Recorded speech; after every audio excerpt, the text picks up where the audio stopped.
Ingredients ઉપરથી તમને લોકોને ખ્યાલ આવી ગયો હશે. તો આપણે બનાવીએ છીએ ઝાલમુડી, બરોબર. ડુંગળી, ટમેટા, મરચાં, આ બધા ચવાણું, બધા ઇન્ગ્રેડિયન્ટ્સ હું તમને બતાવતી જઈશ અને આમાં એડ કરતી જઈશ. વન ટાઈપ ઓફ આપણે કહી તો ચડાવેલા મમરા, આપણા ગુજરાતીમાં ચડાવેલા મમરા જે ખાતા હોય એ જ છે, પણ એ લોકો આને ઝાલમુડી કહે છે. એટલે આપણે પણ આ મેં કાલે બનાવેલો ભાજો મસાલો જે કહેવાય એ છે ભાજો મસલો. તો તમે પણ આવી રીતે આગળ થોડી પ્રિપરેશન કરી લ્યો અને પછી કરો તો તમને વાનગીઓ બનાવવામાં સહેલું પડે. તો ચાલો આપણે હવે શરૂઆત કરીએ ઝાલમુડી બનાવવાની. આ છે લાલ ચણા. આપણે 1 વાટકો મમરા લીધા છે એટલે એ પ્રમાણે. પછી આ સફેદ વટાણા છે. આ બેને મેં 4-5 કલાક પલાળી અને પછી બાફી લીધા છે. હવે આ ડુંગળી, ટમેટા, મરચાં તો આપણે બધા જ એડ કરી દઈશું.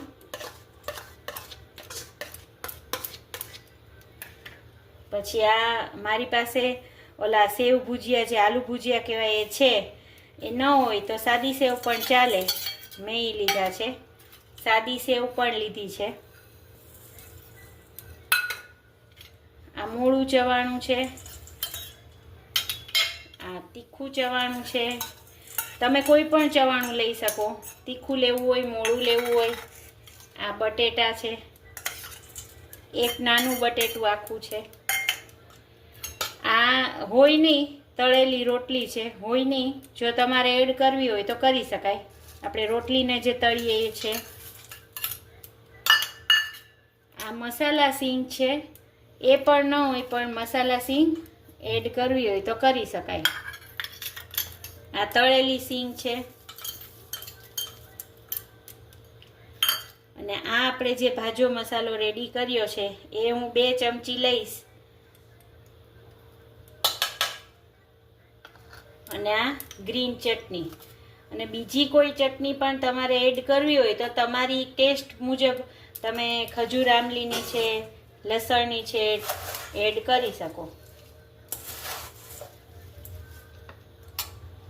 હવે આપણે આ મિક્સ થઈ ગયું છે અને આની ઓલા મસાલાની અંદર આમચૂર છે, પણ થોડીક ખટાશ માટે આપણે લીંબુ પણ એડ કરીએ છીએ, બરોબર.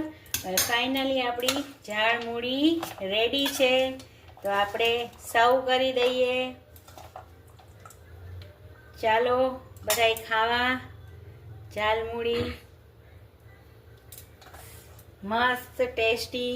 અમે તો આજે ઝાલમુડી ખાશું. તમે શું ખાવાના છો? તમારે ત્યાં આજે શું બન્યું છે? ટેસ્ટ કરી જો. મસ્ત બની છે. હેલો અંબા. આજે આપણે શું બનાવીએ છીએ? બંગાળની સ્પેશિયલ આઈટમ ઝાલમુડી. એને માટે એ લોકો એક સ્પેશિયલ મસાલો કે એને ભાજો મસલો કે, એટલે ભાજો મસાલો. તો આમ તો ખાસ કાંઈ ન હોય.